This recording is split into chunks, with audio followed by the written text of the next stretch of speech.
Humanity's need for energy continues to grow, and here at X, we've been looking on and off for the last 15 years for different ways where we can get more energy as cheaply as possible so that we can drive energy abundance and energy resilience. Today on the podcast, we're going to talk about some exciting and totally off-the-wall ways to make and store energy. No one had ever built anything like that before. And I was so excited by the prospect of changing everything in the wind business that I really wanted to try and see if I could make it work. We thought, hey, this is the thing worth doing, but if we're going to do it, we got to do it now. I'm Astro Teller, your host and captain of Moonshots, and this is the Moonshot Podcast.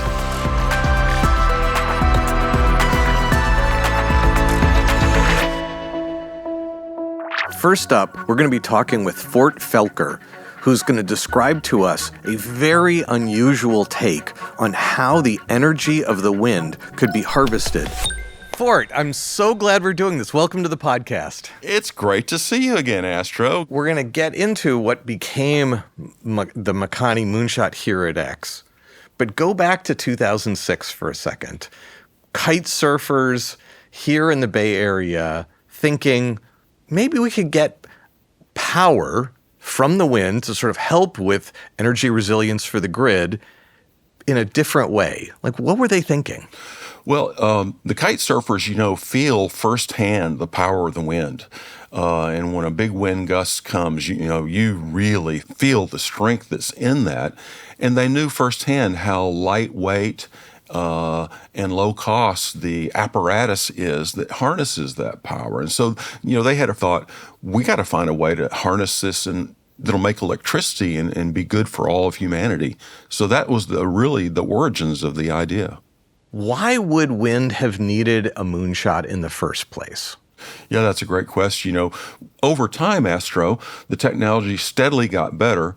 But about 2006, when Makani was founded, wind was still quite immature and still relatively expensive compared to fossil fuels. As wind turbines get bigger and bigger so they can get more efficient, can you give us a sense of what a modern wind turbine is like? Yeah, they're enormous machines. You got to go stand under one to really get a feel for that. The towers are as tall as a football field. The blades are as long as a football field. The machines weigh hundreds of tons. And in order to put a machine like that up, it takes an incredibly large, strong crane. The cranes are so big, you need another crane to put that crane together. So it's an enormous process. These giant machines, it does restrict where you can put them. There are places that have excellent wind resources where it's very, very difficult. You couldn't even get a crane there. So this is things like the top of mountains or island nations or deep water out in the ocean where you can't sort of drive something down to anchor it to the ocean floor. Yeah, great examples. Island nations around the world generally generate their electricity by burning diesel, and they pay a high, high price for electricity. Well, most islands have got great wind, but you can't put a conventional wind turbine there, so a good opportunity for Makani. And some of the best wind resources in the world are in deep water offshore, where the water is too deep for these multi-hundred-ton machines to be economically viable. So we were interested in that market as well. And how did we find you? Oh. Or how did you find us, maybe I should say? It was a little of both. I stalked you just a little bit.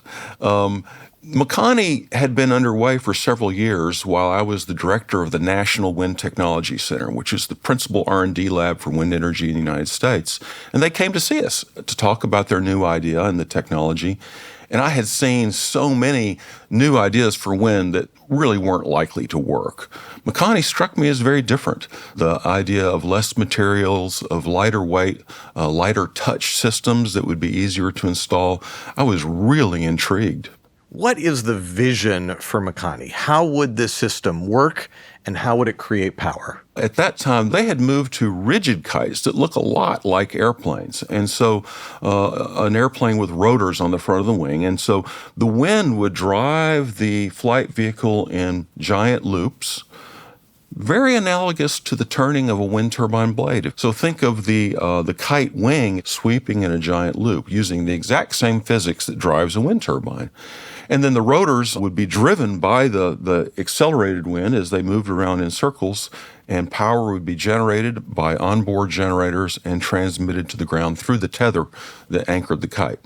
So they come to visit you with this description, but they haven't actually built it into a large, reliable working system yet. They had a small-scale prototype that made as much as 20 kilowatts.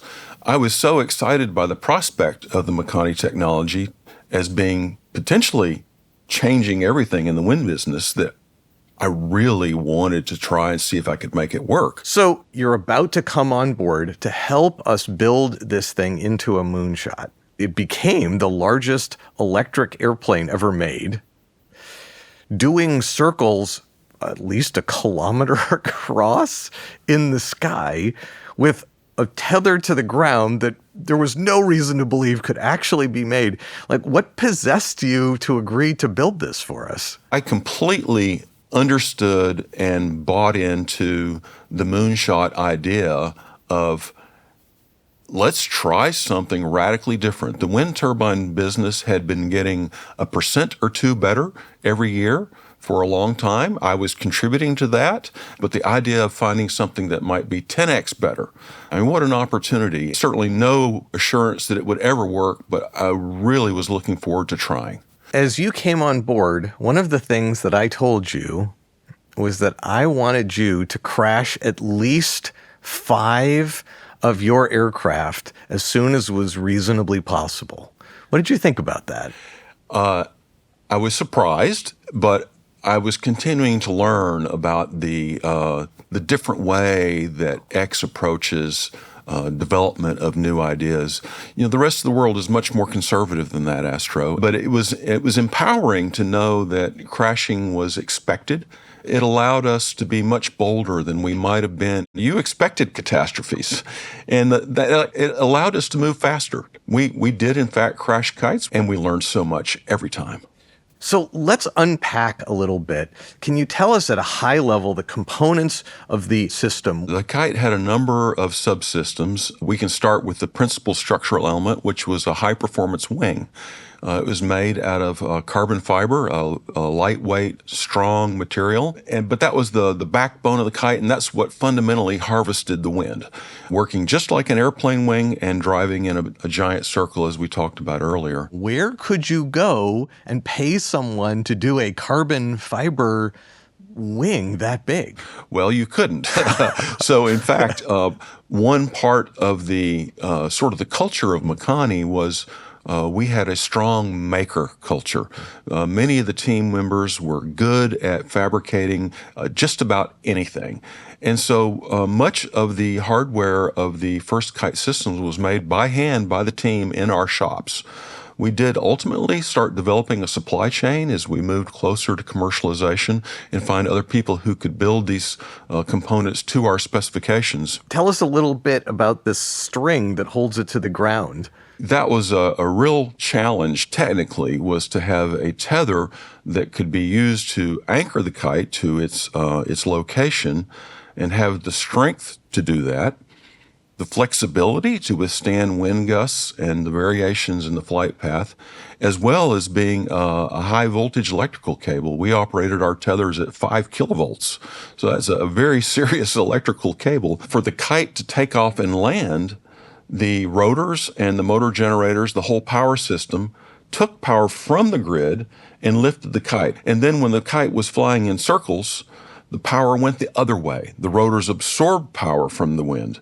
They drove the motor generators, and the electricity came back down the tether to the grid. So everything had to work bidirectional, and no one had ever built anything like that before. And so that's very common across the technologies that Makani developed, was so many of the systems that were needed to make the overall concept work, had never been done before. And what was the tether made out of? The core structural element was carbon fiber, and it had wrapped around it electrical cables that were made out of aluminum. An interesting story is I had been at Makani about a week, And the guy who was in charge of the tethers said, we have to make a decision. There's a solid rod tether where the entire structural element is an extruded solid carbon fiber rod. And there's another technology where you use smaller rods and wind them up like a wire rope. You have to decide which one are we going to go forward with. And I said, why in the world would we put all of our eggs in one basket on such a critical technology? No, this is not an or question. This is an and answer. We are going to do both so that we have a fallback if one of them doesn't work. And that turned out to be exactly what happened. We made our very first flight with the solid core tether.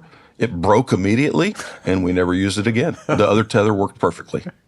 So let's talk now about how the system flew itself. It has to figure out how to go up, get into this circular motion in the sky, correct itself all the time to stay safe and get all this power, and then land itself when necessary. How did you build the autonomous part of the system? That was a long-term effort, Astro. The early kites that were built by the team, prior to me joining, were all flown by hand using typical sort of RC aircraft controllers.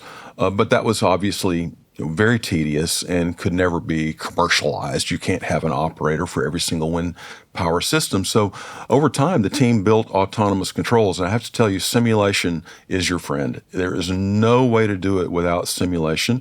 And so we developed a simulation that captured the flight dynamics of the kite and started developing algorithms that would allow it to self-correct from disturbances and maintain the flight path required to generate power. The team had a sort of series of places where you went and had experiences.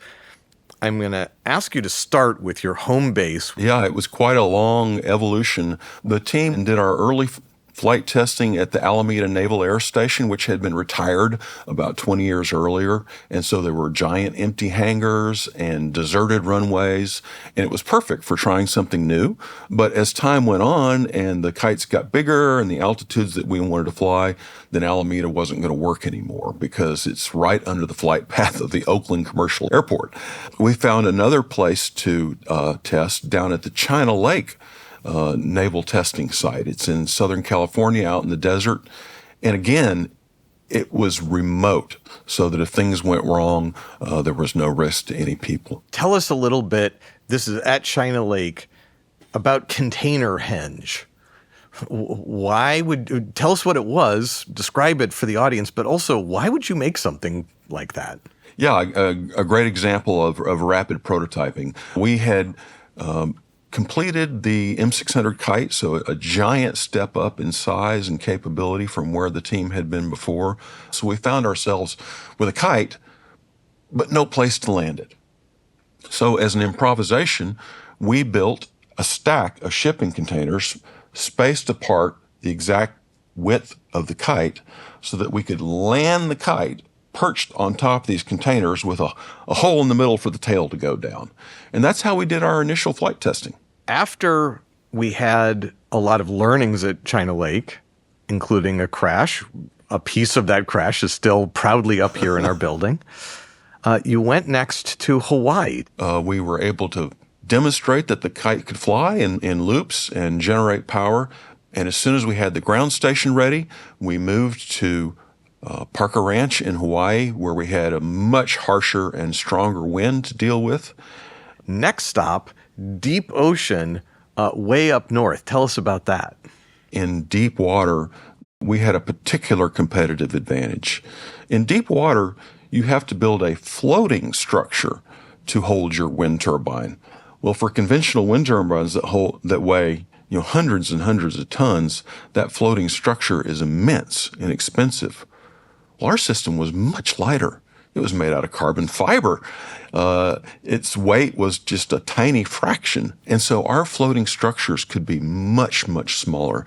So we were very attracted to the potential of the system to open up the vast offshore wind resources that are in deep water. So another example of audacity, we launched a test program to very rapidly, literally in under a year, assemble a prototype system in Norway, ship our system there, fabricate a lightweight floating platform, and test it. You've described this pretty crazy thing, like not just first of a kind, but like 10x first of a kind, an incredible number of firsts that you had to do, you and the team had to do. You actually accomplished all these things. And then we closed the project down. Take us through a little bit. What did we learn that caused us to close the project down? I think the key thing that really changed our thinking about Makani was in the early days, as I described earlier, we saw the potential for the system to be much less expensive. But as we developed detailed cost models and systems engineering models, it became increasingly clear to us that disruptive reduction in cost was not, in fact, going to come to pass. The technologies needed to make the system work were sophisticated and cutting edge, and we had to invent a lot of technologies from scratch ourselves. So it became obvious to us that we did not have a realistic chance to provide a disruptive cost advantage. Maybe we could have been a little bit less expensive, but a little bit isn't good enough. In order to introduce a radically new technology, you have to be radically better. Between 2006, when Makani was started, and 2020, when we closed it down, wind came down in price, and not by a little bit. That's absolutely true. When Makani was started, wind was immature, the costs were high. By the time we closed Makani down, 14 years later, conventional wind turbines were much more reliable, much less expensive. They were an entrenched competing technology that performed really well. What are your thoughts about whether you really could have done the business case work earlier, and if so, how? In order to do that, you had to know all of the details of what it was going to take in order to scale it up, which means you had to actually build something that was really working first so you knew what you were scaling up. Yeah, I don't know that we could have done it earlier, Astro. As you mentioned, you don't really know how to build a cost model for the whole business until you've got a sufficiently developed system that it's representative of a commercial product. And I think we tackled that just as soon as we could, but I would certainly urge everyone to be alert for that moment and not to delay at all, that as soon as you think you know enough about your product, start doing the hard cost modeling. Tell us a little bit about some of the learnings that you think you and the Makani team harvested that can be useful for other people here at Expo or around the world trying to do their own moonshots. Well, I think we just touched on a key learning, Astro, about the cost modeling. Other learnings I think we had was maybe more specific to the technology. I think the kites are wonderful. They're magnificent to see operate, but they're profoundly fragile. It's a flight vehicle. It needs regular maintenance. One of the biggest challenges of the early wind turbines was turbulence, and we ran into the same wall. It's very easy to design a controller that works in a nice, smooth, steady wind. It's a lot harder to make a controller that can reliably keep the kite in operation in the very, very rough air that is actually experienced by wind energy systems. When we shut the project down, we published all of that autonomous controls work, so that controller is available to anyone who wants it. I consider the Makani team one of the most special and unique teams we've ever had here at X. Their esprit de corps was really exceptional. I completely agree with you. It was an exceptional group of people. We were all really excited about the prospect that we could make a technology that would really make a difference. And having that core motivation really goes a long way about knowing you're doing something to make the world a better place. It was really a privilege for me to work with them. This has been amazing. Thank you for coming and sharing all of this with us. Well, you're welcome. It was an amazing experience. Every time I talk to Fort Felker, I'm blown away by the depth and breadth of technical challenges that the team overcame on their journey. Once you create energy from something even as unusual as a Makani kite, you then have to put it somewhere and hold it until the moment when the grid needs it. Now we're going to talk to engineer Raj Apte about Project Malta and time-shifting energy. Raj, welcome to the podcast. It's great to be back. We're going to talk about this idea for how to time shift energy in what you can think of as a battery, but not in what most people would think of as like a normal chemical battery, like what you'd see if you opened up your electric vehicle.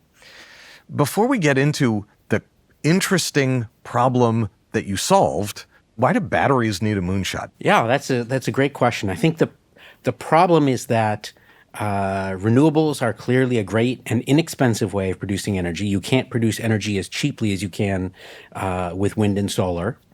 But wind and solar only work when the sun is shining and the wind is blowing. So that's why you want to time shift the energy, because people want electricity when they want it. They want to flip a switch, and they don't want to care whether the wind is blowing or not. So that's the need for the time shifting. So couldn't you just like get a whole big pile of the same kind of batteries that someone would find in their electric vehicles and just like make a huge mountain of those and like wire them up, and there you have enough batteries to solve the problem? Yeah, you absolutely could, but you got to pay for it. And that turns out to be the real story in electricity. How many pennies do you have to pay for the certain amount of electricity to be stored? And so I think in the end, energy storage could be done in a bunch of different ways. And the race was to find a way to do it cheaply. We're going to probably unpack this more over the course of this conversation, but which matters more? How cheap it is to get the electricity out, the power, or is it how cheap you can store a bunch of energy, the capacity? Like, I mean, I know both matter, but like when you talk about how cheap it is, which is it that you're really talking about? Yeah, it's a little bit of both, but it's more the quantity of energy and not the speed with which you pull it in and out. So the overall amount of energy you store scales with a battery. You know, you make the battery have a larger capacity, so you can read that in watt hours when you buy a battery for your laptop. And you can think about it this way. We think about the sun coming up every day, but there are clouds. So what if there are clouds for a week? You really want to have a big pile of energy that you can draw on for a whole week. Even if it just sort of trickles out. Even if it just trickles out. But you don't need to be able to pull it all out in an hour. So the rapid eval team that I was part of, we frequently brought in people who had crazy ideas. And so a friend of mine brought in Bob Laughlin. Bob Laughlin is a Nobel Prize winner in physics. And he had this idea for how to store energy. And he came and he explained it to the rapid eval team. And everyone kind of scratched their heads. They had no idea what he was talking about because he was talking about heat pumps and like epsilons and sigmas were flying around on the board in a way a Nobel Prize winner can do. I probably had the highest level of comprehension, even if it wasn't that high, because he had taught me quantum mechanics 20 years earlier in graduate school at Stanford. And he's just a larger than life character, and you have to know that he's going to be like that. Otherwise, it's really hard to kind of wrap your head around what he's saying. What in the most basic sense was he trying to sell us might be possible? Think of a dam with water, and the water flows down the dam and produces electricity. But you can actually run electricity through the generator the other way, and it'll pump water back upstream. And that's actually how pumped hydro stores energy. That's a kind of battery. It's a kind of battery, and it's widely used. In fact, it's a great technology. It's just that we don't have mountains that we're willing to build dams in anymore. Yeah, you have to flood a whole valley in order to have a huge battery like that. Exactly. So the idea that he came up with was basically that. I want to build a reversible engine, but I don't have a valley, so I'm going to build a reversible heat engine. Let's see, how do you describe a heat engine? Think of an air conditioner. An air conditioner, you put electricity in, and it produces cold air, but it also has a hot side, right? The hot side sort of vents to the outside. So what he came up with was basically a scheme for reversing that. So you have the cold and the heat, and you could actually get electricity from that. So just make sure I'm tracking it. You have a compressor, and you give it electricity. It produces cold and hot, Right. You're going to save the hot somewhere. We'll get into how. And you're going to save the cold somewhere else. And hopefully it's insulated enough it can stay hot and stay cold in two different piles for as long as you want. That's right. Then when you want, you bring them back together again and you use that temperature difference to drive the compressor, and now it's a turbine and you get electricity back. And it's just like the generator in the dam that we talked about acting as a pump. Yes. And round trip, like how much energy are you losing from electricity in to electricity back out? So all batteries have some kind of a round trip efficiency. We don't really think about it with like lithium batteries, but it's like 80 or 90% of the electricity you get back. In the case of a heat pump, it's more like a half to 2/3. What is it like for pumped hydro? For pumped hydro, that's a great question. I think it's between 70 and 80%, but don't hold me on that. So this is sort of like a little bit less efficient than pumped hydro, but hopefully much, much smaller. Much smaller and scalable. The point is you can put one anywhere. You don't have to have a mountain. You don't have to have a valley. So we have this turbine. I think this is an example of one of those turbines in front of us, is going to be able to create hot and cold, or then take hot and cold and go in reverse as you described. That's right. How do you save all that hot and all that cold? Yeah. So a slight aside, the word coolth does show up in the Oxford English Dictionary. So you store the heat and the coolth in two different materials, and they don't have to be any particular material. You could store them in rocks, for example. But the best thing is to come up with a liquid, because you can flow it through heat exchangers and make it really efficient. So a good liquid that can run at very high temperatures could be like liquid metal. There was one team that was looking at liquid glass, molten glass, but it's gooey. Turns out that molten salt is a fantastic, not viscous liquid. It's good to like 600 degrees centigrade. You can store a lot of heat in it. And on the cold side, you can use an antifreeze, or you can use basically any liquid that doesn't freeze at modest temperatures, like alcohol. What did people think of Bob's idea? Did they think it was like, yeah, duh, or that's impossible? Like Bob took a sabbatical from Stanford, and he wrote a book called Powering the Future. And I really loved this book because it was a physicist's view of what the grid of the future has to look like. And it was basically wind and solar and batteries. So he started thinking about batteries, and he came up with this idea that we were talking about. So he wrote a proposal to the Department of Energy. And he said, I want to create this energy machine. Please give me some funding. And he got exactly the two reactions that you just gave as polar opposites. He got the, there's nothing new here, this is too boring. And he got the, this is impossible, it'll never work. And to me, that was a sign that there was something interesting to dig into. And how did people respond here at X? Like, other than you, apparently you thought it was a good idea. Did everyone have that same reaction? Well, I wasn't sure it was a good idea, but the other rapid evaluators didn't have the physics background to really dig into it, and they didn't know Bob well enough to understand his, dynamic style of communication. So I started digging into it, and we built like a bunch of MathCAD models and did a bunch of algebra, and we started to see that the numbers made sense. And so then the question was, the things that were expressed in Bob's equations, could they actually be built? And when you say the numbers made sense, it was clear that it physically could work. It was whether it was going to be effective from a financial perspective. Yeah, actually, it's two phases. For me, the first step was to figure out whether the physics worked itself. Because, he's a Nobel Prize winner, but I can't take it on faith that every calculation he's ever made was correct. So I started with just the physics part. Once I had the physics part, it was, could it be built? So then it got to be techno-economic. What would the machinery look like? How much would it cost to design and build? And if you came up with reasonable assumptions for how expensive each part would be and added all of them up, how would it compare to lithium? Because lithium clearly was here to stay. How expensive would it be to buy a lithium battery 10 years from now? Assuming that people have been building lithium batteries for 10 years, they'll get better at it. We had to beat that number, not just what was lithium today. I forget, did you have a kill criteria? Was it like some number of dollars per kilowatt hour of storage or something like that? We did. We came up with a set of numbers, and it actually told us that the project probably would have an end date, like a sell-by date, if you will. So somewhere around 2040 or so, people would have built so many batteries as they were electrifying cars that lithium batteries would have gotten so cheap that it wouldn't make sense to build this kind of turbo machinery. So we came up with when's the crossover point. And that crossover point was far enough in the future that we thought, hey, this is the thing worth doing, but if we're going to do it, we got to do it now. Maybe let's jump forward a little bit.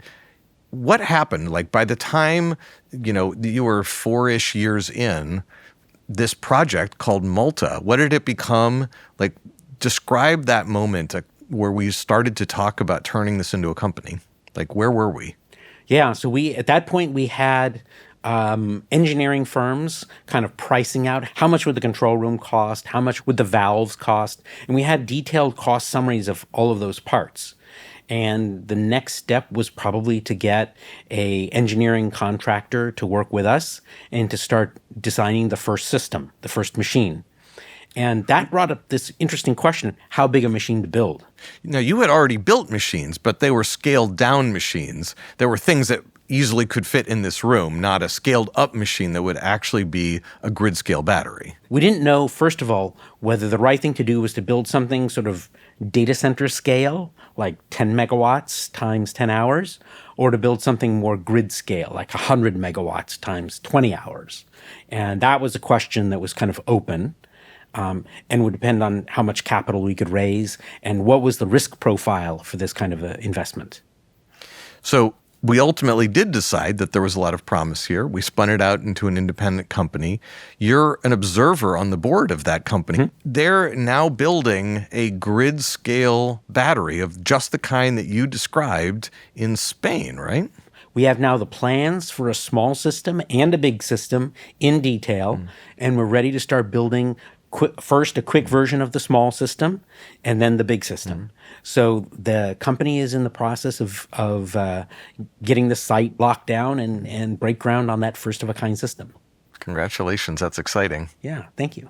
Best case scenario, 10, 20 years from now, like what's happened? What impact has Malta had on the world? I think there are a lot of places in the world that want to build plenty of wind and solar. And when you build 5 or 10% of your grid out as renewables, you don't really need to add a lot of storage. But you can't really go past 20 or 30% of your grid without putting in big scale storage. So I'm hopeful that the Malta technology itself or technologies like it will enable us to get renewables to go well past the 30% or 40% limit. And that's why we named it Malta, because the island of Malta, country in the Mediterranean, burns diesel. And it's right there in the sunniest spot in the world, and they burn diesel. And we thought, well, that makes sense for them being an island, but what we really want to do is give them the ability to have a 100% renewable energy grid on the island. Energy abundance and energy resilience is also completely driven by having batteries, right? Like, if you could get batteries to be free, solar plus free batteries would just eat everything else, right? Malta is that kind of technology. The cost of a Malta battery is really low. So, Raj, you came into X and you joined the rapid evaluation team, whose purpose, these are sort of polymath technologists whose job is to rapidly evaluate very unlikely ideas. We look at lots of them here at X, and the first question is, of the few hundred we look at every year, which 20 or 40 should we go deeper in and really start to make prototypes of? What attracted you to that team that helped you then launch into Malta? It really felt like the opposite of what I had been doing in research, where we take the solution that we've developed and apply it to multiple problems. So it involved looking at what are the big problems in the world. And as such, it was sort of, I mean, not to get too corny, but it was just really inspiring to be thinking about what are the problems that humanity faces that are worth solving. So we're starting from that, and I had never really experienced that kind of idealism. Feeling of impact that comes from working on moonshots is just unbelievable. I like to think X is not a place where we do paradigm-shifting science. We should not be the ones trying to prove that something is possible at the sort of science level. We're at our best when we're doing paradigm-shifting systems engineering, where we're taking a bunch of things that are individually known to be possible, but then mushing them together in really surprising ways, which I think is sort of what you just described. You don't have to invent something. You don't have to invent a new material to have a huge impact. Sometimes it's just figuring out that this thing should have a camera. And you combine a camera and some compute, and all of a sudden you've got computational agriculture, right? And that's cool. Raj, it's been super fun. Thank you for helping us make Malta. Thank you for being here on the podcast. That was great. My pleasure. Thank you. Thank you for the opportunity. I've been joined today by Fort and Raj, who've told us amazing stories about both unusual ways that energy can be produced and unusual ways in which energy can be stored till later. The Makani technology came from a set of very unlikely kite surfers with this sort of crazy idea that was having a hard time finding a home. The Malta work, similarly, came from a Nobel Prize winning physicist who had an idea, found us here at X. I love that X could find people and ideas like that and give them the right nurturing space to 10X their ideas. Next time on the Moonshot Podcast. What if there was a smarter, faster way to make building decisions? Could we make well-designed architecture accessible to everyone by using AI, by using data sharing? There was kind of a light bulb moment where we started to unpack what both breakthrough technology and a radical solution could really look like. This is the Moonshot Podcast, a peak action production for X, the Moonshot Factory, with me, Astro Teller. You can find more episodes wherever you get your podcasts and on our YouTube channel. If you want to take your own moonshots, we've developed a masterclass certificate course. Check it out in the show notes below. If you enjoyed this podcast, don't forget to subscribe. It helps other people find out about this series.